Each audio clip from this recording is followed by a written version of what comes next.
दोस्तों, अगर आप किसी गवर्नमेंट एग्ज़ाम की तैयारी कर रहे हैं तो जनरल स्टडीज़ और फिलोसफी की डिटेल्ड वीडियोस के लिए हमारे चैनल को सब्सक्राइब करें और बेल आइकन भी ज़रूर दबाएं। नमस्कार दोस्तों, वेलकम टू स्टडी कैंपस। दोस्तों, मेरा नाम रवि चौधरी है। दोस्तों, ये इंडियन पॉलिटी पर पहली वीडियो है और इसमें हम फंडामेंटल राइट्स के बारे में पढ़ेंगे।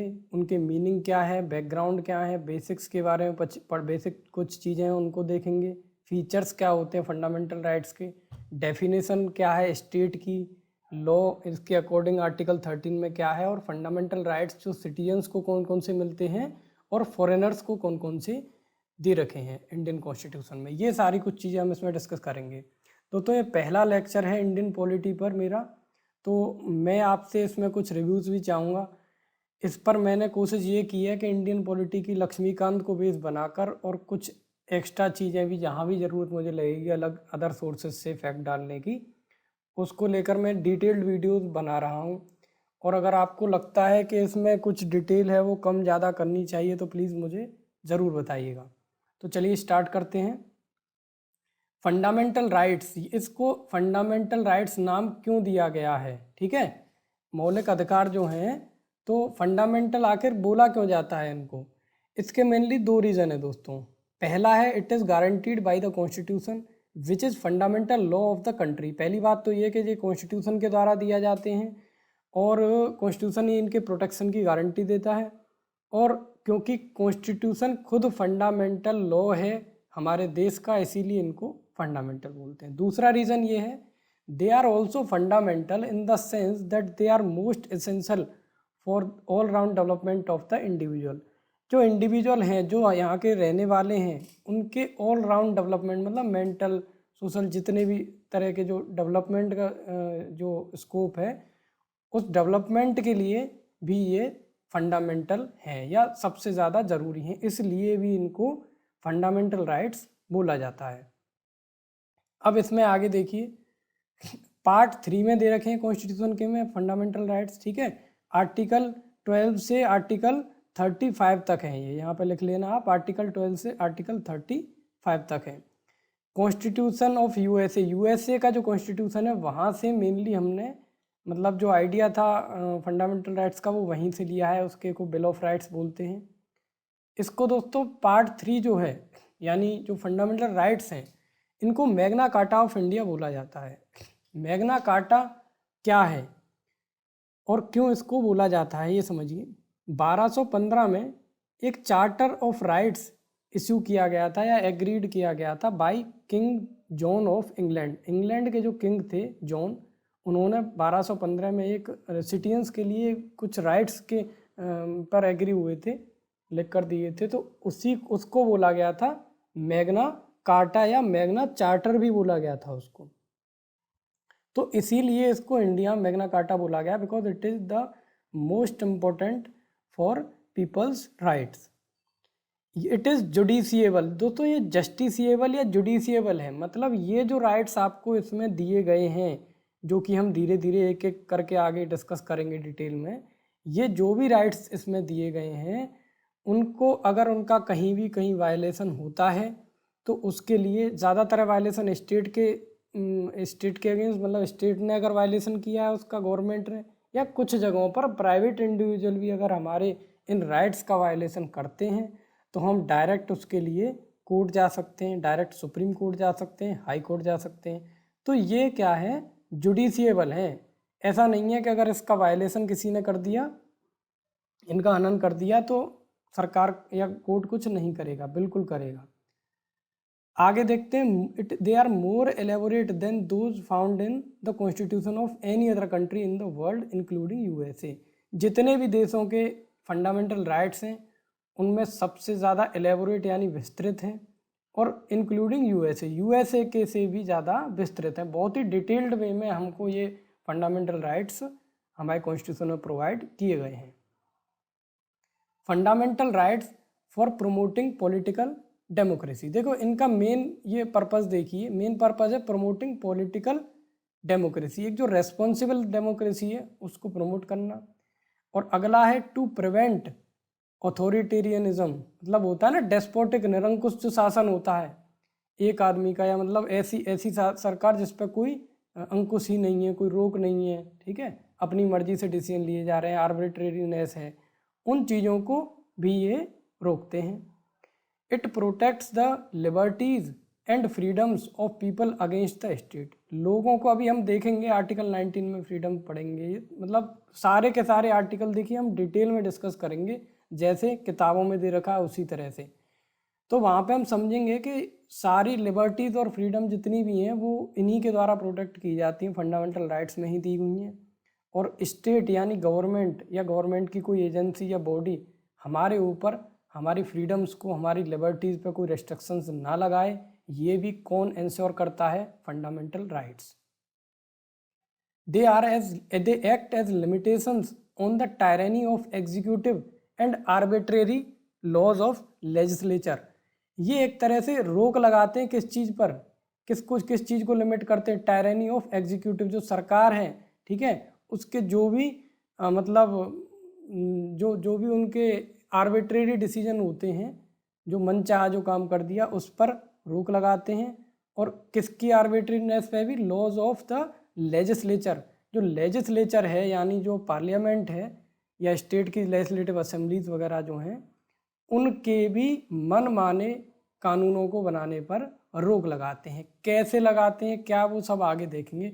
एग्जाम्पल मैं आपको एक दे देता हूँ। जैसे मानिए कि पार्लियामेंट या कोई भी स्टेट लेजिस्लेचर कोई ऐसा कानून बना देते हैं जो फंडामेंटल राइट्स के क्या है, उनसे कंसिस्टेंट नहीं है, मतलब जो फंडामेंटल राइट्स में दे रखा है उनके विरुद्ध है या अपोजिट है। तो वहाँ पर क्या होगा कि कोर्ट जो है इसका जुडिशियल रिव्यू कर सकता है, और उसमें जो बेसिक स्ट्रक्चर की जो डॉक्ट्रिन है वो सारा कुछ डिटेल में हम आगे देखेंगे। फिलहाल आप ये समझो कि ऐसा कोई कानून नहीं बनेगा जो इनके अपोजिट हो, है ना। और फाइनली वो कंक्लूड किस में होगा कि जो बेसिक स्ट्रक्चर वाले जो फंडामेंटल राइट्स हैं, जो कॉन्स्टिट्यूशन के बेसिक स्ट्रक्चर को फॉर्म करते हैं, उनके अगेंस्ट तो लॉ बनेगा नहीं। और अगर बन भी जाएगा तो जो न्यायपालिका है वो उसको नल एंड वॉइड करार दे देगी। दोस्तों ओरिजिनली पहले जब ये दिए गए थे फंडामेंटल राइट्स, तो 7 फंडामेंटल राइट्स थे। कौन कौन से? राइट टू इक्वलिटी आर्टिकल 14 से आर्टिकल 18 में दिया हुआ है। राइट टू फ्रीडम आर्टिकल 19 से 22 में दिया हुआ है। राइट अगेंस्ट एक्सप्लॉयटेशन आर्टिकल 23 से 24 में। Right to freedom of religion दिया है 25 से 28 में। कल्चरल एंड एजुकेशनल राइट्स दिए हैं आर्टिकल 29 और 30 में। राइट टू प्रॉपर्टी दिया हुआ था आर्टिकल 31 में पहले, और राइट टू कॉन्स्टिट्यूशनल रेमेडीज दिया हुआ है आर्टिकल 32 में। इन एक एक आर्टिकल को हम एक अलग अलग वीडियो में बहुत डिटेल्ड में अच्छे से डिस्कस करेंगे। आप ये मत सोचना कि मैं ऐसे ही निकल गया आगे, अभी तो एक इंट्रो चल रहा है सिर्फ इसका। तो दोस्तों बात ये थी कि ये 7 हमको राइट्स मिल रखे थे, लेकिन ये जो 6वां है राइट टू प्रॉपर्टी आर्टिकल 31, ये क्या हुआ दोस्तों? डिलीट कर दिया गया। जब इसको पढ़ेंगे तो डिटेल में देखेंगे कि क्या वजह रही जो इसको डिलीट करना पड़ा, और डिलीट किया किससे। ये बहुत बार क्वेश्चन मतलब अलग अलग पेपरों में पूछा जाता है। That right to property was deleted by 44th amendment act 1978। 44वां जो संविधान संशोधन था 1978 में जो हुआ था, उसके द्वारा इसको डिलीट कर दिया गया। And it was made a legal right under article 300A। और एक नया आर्टिकल जोड़ा गया कॉन्स्टिट्यूशन में, आर्टिकल 300A, उसके द्वारा इसको क्या बना दिया गया? लीगल राइट जो है बना दिया गया। लीगल राइट्स में और इनमें क्या डिफरेंसेस होते हैं, सारा कुछ हम आगे जानेंगे। अब दोस्तों देखते हैं फीचर्स ऑफ फंडामेंटल राइट्स। जो फंडामेंटल राइट्स हैं इनके फीचर्स क्या क्या हैं। Some of them are only to citizens while others are available to all person whether citizen foreigner और लीगल पर्सन लाइक कॉरपोरेशन और कंपनी। देखिए दोस्तों, कुछ फंडामेंटल राइट्स केवल सिटीजन्स को दिए गए हैं, लेकिन कुछ कैसे हैं जो सिटीजन को भी दिए गए हैं, फॉरेनर्स को, लीगल पर्सन क्या होता है? जैसे कोई कंपनी हो गई, कोई कॉरपोरेशन हो गई, इनको लीगल पर्सन बोलते हैं या लीगल एंटिटी बोलते हैं। तो जो फंडामेंटल राइट्स हैं कुछ, वो सबको दिए गए हैं। ये भी हम देखेंगे डिटेल में कि कौन सा किसको दिया गया है, कौन सा किसको नहीं। अभी हम फीचर्स देख रहे हैं। दे आर नॉट एब्सोल्यूट, ये एब्सोल्यूट नहीं है। इसका क्या मतलब है समझिए। मतलब ऐसा नहीं है कि ये अगर कोई फंडामेंटल राइट दे रखा है तो वो तो पूर्णतः उसी स्थिति में एज इट इज बना रहेगा। State can impose reasonable restriction, government जो है वो उस पर रीजनेबल रिस्ट्रिक्शंस जो भी उन्हें सही लगेगा तार्किक ढंग से, वो ऐसी रोक या रिस्ट्रिक्शंस उस पर कुछ रूल रेगुलेशन बनाकर लगा सकती हैं। However whether such restrictions are reasonable और not is to be decided by the court. तो लगाएगी तो स्टेट मतलब गवर्नमेंट आप कह सकते हो, लेकिन जो रीज़न आपने रिस्ट्रिक्शंस लगाए हैं वो रिस्ट्रिक्शंस वास्तव में रीजनेबल हैं, सही हैं या नहीं है, ये डिसाइड कौन करेगा? कोर्ट करेगा। ठीक है। 10 they strike a balance between the rights of individual and those of society as a whole. तो इस तरह से अगर देखा जाए तो जो फंडामेंटल राइट्स हैं वो एक बैलेंस बनाकर रखते हैं किस किस चीज़ के बीच में? राइट्स ऑफ इंडिविजुअल, जो लोगों के पर्सनली जो राइट्स हैं उनके बीच में, और सोसाइटी एज अ होल, जो सोसाइटी के राइट्स हैं उनके बीच में एक बैलेंस बनाकर रखते हैं। All of them are available against the arbitrary action of the state.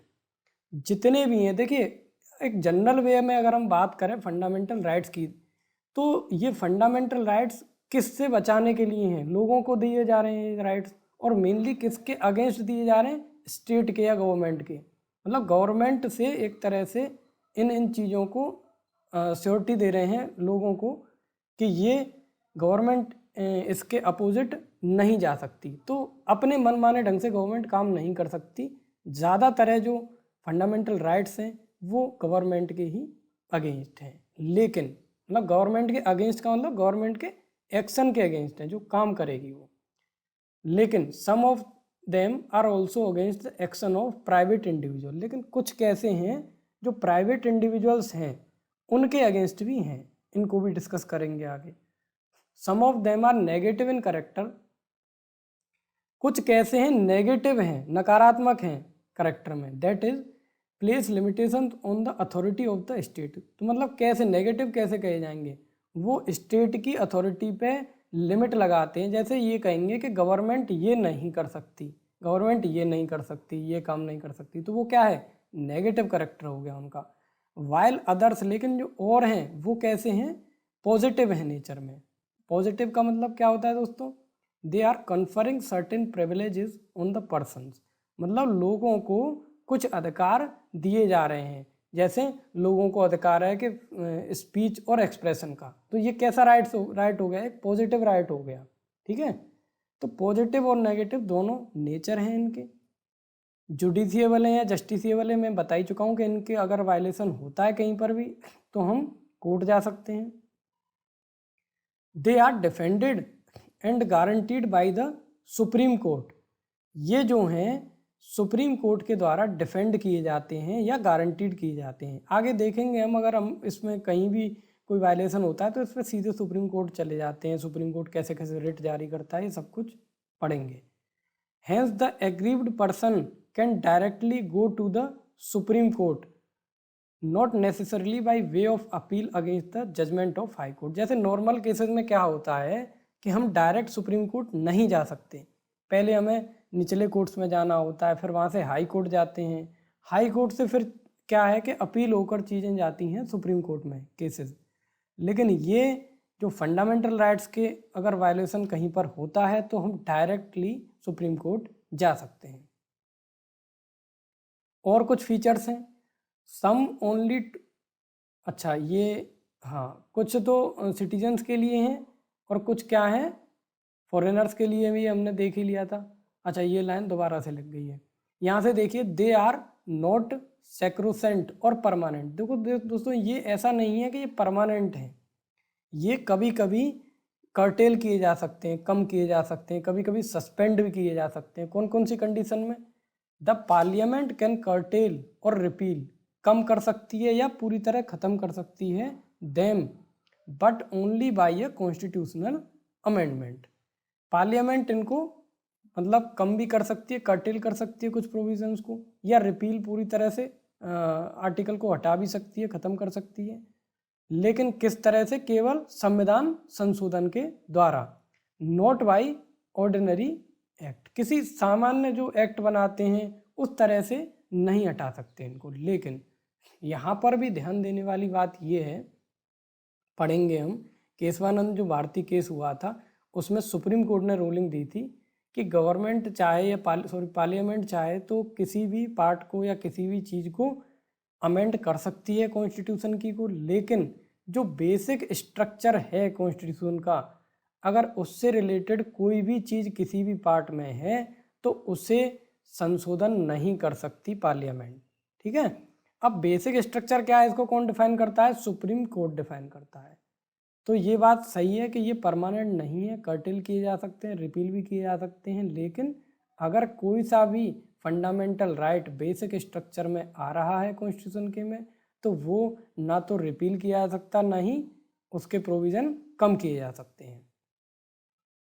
They can be suspended during national emergency. National emergency पढ़ते हैं आर्टिकल 352 में, तो उसमें क्या होता है, नेशनल इमरजेंसी अगर लगी हुई है, राष्ट्रीय आपात है, तो सस्पेंड किए जा सकते हैं। मतलब सस्पेंड का मतलब ये है कि कुछ समय के लिए, उस नेशनल इमरजेंसी के समय के लिए वो काम नहीं करेंगे अगर गवर्नमेंट चाहे तो। लेकिन इसमें भी एक एक्सेप्शन क्या है, except the rights guaranteed by article 20 and 21। Article 20-21 को डिटेल में डिस्कस करेंगे तो ये जो दो राइट्स हैं ये कभी भी सस्पेंड नहीं होते, आप इसको अभी से ध्यान में रख लें। ये राइट्स कभी भी सस्पेंड नहीं किए जा सकते हैं, चाहे कोई इमरजेंसी हो, चाहे वॉर चल रहा हो, कुछ भी हो।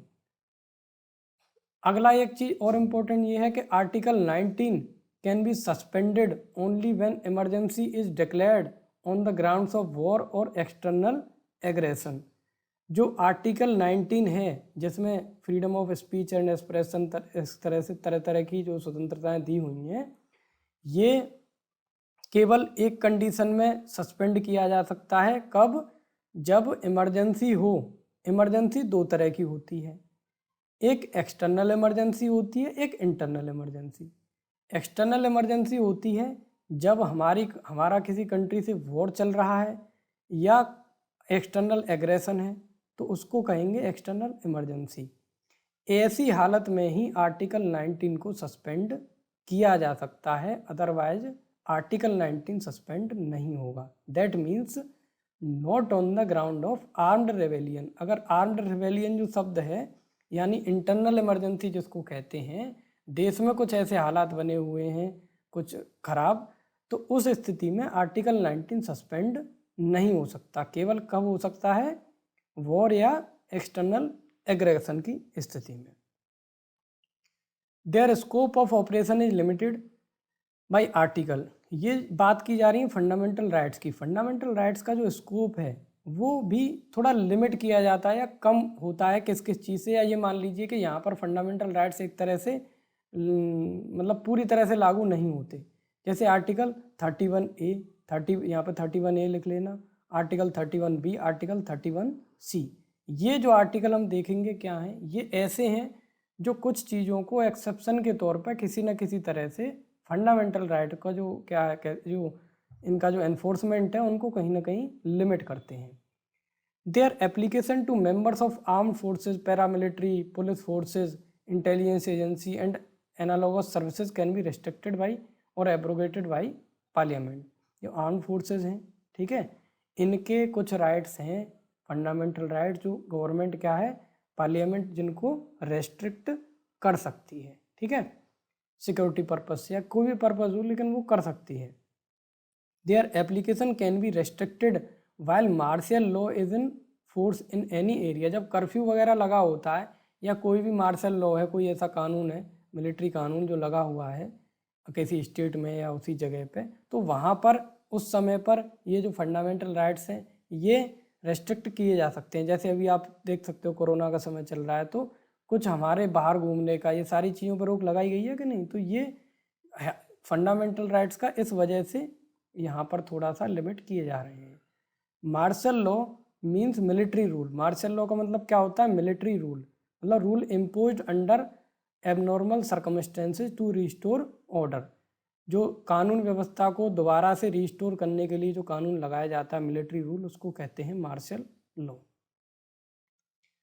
अगला टॉपिक है दोस्तों डेफिनेशन ऑफ स्टेट। जो स्टेट जो शब्द है, राज्य जिसको कहते हैं, उसकी डेफिनेशन समझिए। यहाँ पे परिभाषा, यहाँ पर एक चीज़ ध्यान रखना, ये जो शब्द स्टेट जो शब्द है, इसका मतलब जो स्टेट जो नॉर्मली होती हैं जैसे यूपी एमपी, इस तरह का स्टेट का यहाँ पर मतलब नहीं है। यहाँ पर स्टेट का मतलब है हमारा पूरी कंट्री से है, ठीक है।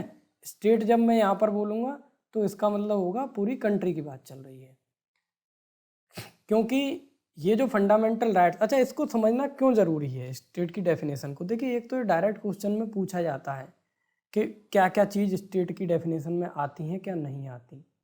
दूसरी एक इम्पॉर्टेंट चीज़ यहाँ पे पढ़ने की ये है कि जो फंडामेंटल राइट्स हैं वो किसके अगेंस्ट दिए गए हैं, स्टेट के against, tyranny, against the tyranny of state. तो पहले ये पता तो हो कि स्टेट कौन है, कौन हमारे राइट्स का वायलेशन करता है, तो उस पर हम कोर्ट जा सकते हैं। तो ये वो स्टेट बताया गया है। यहाँ पर जो जो चीज़ मैं बताऊँगा, अगर उनमें से कोई भी आपके फंडामेंटल राइट्स का वायलेशन करते हैं तो आप कोर्ट जा सकते हो। जैसे government and parliament of India, मतलब यूनियन गवर्नमेंट और इंडिया की parliament, that is executive and legislative organ of the union government. ये किसका पार्ट होते हैं, स्टेट का। देखिए, लेजिस्लेटिव ऑर्गन, गवर्नमेंट के या यूनियन गवर्नमेंट के कितने ऑर्गन होते हैं, 3 होते हैं। एक लेजिस्लेटिव यानी पार्लियामेंट, एक एग्जीक्यूटिव या गवर्नमेंट, और थर्ड होती है कौन सी, जुडिशरी या न्यायपालिका। तो इसमें जुडिशरी नहीं आ रही है, ठीक है। Government and parliament of India ये है। दूसरा है government and legislature of state, that is executive and legislative organ of the state government. State government सारी की सारी, और हर स्टेट गवर्नमेंट में जो लेजिस्लेचर है हर स्टेट की, जो विधान मंडल है, वहाँ की विधानसभा है, विधान परिषद है, वो सब इसी के अंडर में आती हैं स्टेट की डेफिनेशन के। ऑल लोकल अथॉरिटी, जितनी भी लोकल अथॉरिटी हैं, जैसे म्यूनसिपाल्टी हो गई, है ना, नगर निगम, panchayat, district board, improvement trust, अलग अलग तरह की जो बॉडी हैं, ये सारी भी स्टेट के ही पार्ट हैं। मतलब ये है कि अगर ये कोई डिसीजन लेती हैं, कोई आपके जो राइट्स हैं उनका वायलेशन करते हैं, तो हम कोर्ट जा सकते हैं। All other authorities, that is statutory, non statutory authorities like LIC, ONGC, SAIL et cetera. और भी अलग अलग तरह की अथॉरिटीज़, जैसे स्टैट्यूटरी बॉडीज़ कौन कौन सी होती हैं, जो किसी गवर्नमेंट के या जो पार्लियामेंट के या किसी स्टेट लेजिस्लेचर के एक्ट के द्वारा जो बनी होती हैं, उनको स्टैट्यूटरी बॉडी बोलते हैं। तो या तो कोई किसी एक्ट के द्वारा बनी हो या एक्ट के द्वारा नहीं भी बनी हो, ऐसी सारी गवर्नमेंट की बॉडी किस में आती हैं, स्टेट की डेफिनेशन के अंदर आती हैं। It is the actions of these agencies that can be challenged in the courts as violating the fundamental rights। और इन्हीं एजेंसीज का जो कोई भी एक्शन है, वो अगर आपके फंडामेंटल राइट्स को वायलेट कर रहा है, तो इसी के खिलाफ हम कहाँ जा सकते हैं, कोर्ट जा सकते हैं। According to the Supreme Court, even a private body or an agency working as an instrument of state falls within the meaning of state under Article 12। ठीक है, सुप्रीम कोर्ट ने ये रूलिंग दी। ये तो बात हमने ऊपर करी गवर्नमेंट बॉडीज़ के लिए कि अगर कोई प्राइवेट बॉडी भी है या प्राइवेट बॉडी है या प्राइवेट एजेंसी है जो गवर्नमेंट के साथ मिलकर काम कर रही है ना, या गवर्नमेंट का काम कर रही है with in the meaning of article 12, ये भी मतलब किस में आएगी, आर्टिकल 12 में जो स्टेट की डेफिनेशन दी है उसके अंडर में आएगी। तो इस फैक्ट को भी ना भूलें, कंफ्यूज करने के लिए डाल दें कि क्या कोई प्राइवेट बॉडी आर्टिकल 12 के अंडर स्टेट में आ सकती है, तो बिल्कुल आ सकती है। अब अगला देखो दोस्तों, लॉज। जो लॉज हैं वो इनकंसिस्टेंट विद फंडामेंटल राइट्स। अगर मानिए जब फंडामेंटल राइट्स बने, जब कॉन्स्टिट्यूशन हमारा बना, उससे पहले भी तो जो कानून बनते चले आ रहे हैं वो भी तो लागू हैं देश में। तो क्या अगर उनमें से कोई ऐसा कानून है जो इससे कॉन्ट्राडिक्टरी है या फंडामेंटल राइट्स के विरुद्ध है एक तरह से, तो उसका क्या होगा ये देखते हैं। और दूसरी चीज़ यहाँ पर ये भी देखेंगे, जब हम कानूनों को देख रहे हैं तो इस आर्टिकल 13 में कानून की भी एक डेफिनेशन दे रखी है कि यहाँ पर जब हम बात करेंगे फंडामेंटल राइट्स के लिए, तो वहाँ पर लॉ शब्द का मतलब इस फंडामेंटल राइट्स में या पार्ट 3 में क्या होगा, ये भी दे रखा है। तो देखिए पहली बात तो ये कि अगर कोई भी कानून ऐसा है आज़ादी से पहले का या बाद का कभी भी जो कि इनकंसिस्टेंट है फंडामेंटल राइट से या इनके अपोजिट है या विरुद्ध है, कैसे भी मानिए, इट शैल बी वॉइड।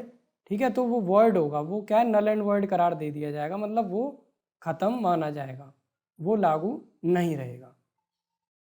दूसरे शब्दों में कह सकते हैं कि डॉक्ट्रिन ऑफ जुडिशियल रिव्यू। अब कैसे होगा कि कोर्ट क्या कर सकता है, उसको जुडिशियल रिव्यू कर सकता है, खुद रिव्यू कर सकता है कि कहीं ये फंडामेंटल राइट्स के विरुद्ध तो नहीं है, और अगर है तो कोर्ट क्या कहेगा, उसको उनको डिक्लाइन कर देगा, नल एंड वॉइड करार दे देगा, खत्म कर देगा। This power conferred to Supreme Court under article 32। और ऐसा नहीं है कि ये जो एक्ट्स हैं या ये जो कानून है इनको ख़त्म करने का अधिकार केवल सुप्रीम कोर्ट का ही नहीं है, ये हाई कोर्ट को भी मिला हुआ है। सुप्रीम कोर्ट को आर्टिकल 32 के तहत और हाई कोर्ट्स को आर्टिकल 226 के तहत। जब हम रिट्स पढ़ेंगे तो उसमें देखेंगे कि रिट भी आर्टिकल 32 और 226 के जरिए ही जारी की जाती हैं। अब ये जो टर्म लॉ है आर्टिकल 13 में, इसका क्या मतलब है ये समझ लेते हैं। तो यहाँ पर जो लॉ का मतलब मैं आपको बताऊंगा वो लागू होगा पार्ट 3 में कॉन्स्टिट्यूशन के में। इसमें क्या क्या आ रहा है लॉ के अंदर, permanent law enacted by parliament और स्टेट लेजिस्लेचर। पार्लियामेंट या राज्य की कोई भी विधानसभा अगर कोई कानून बनाती है परमानेंट तो वो कानून की कैटेगरी में आएगा।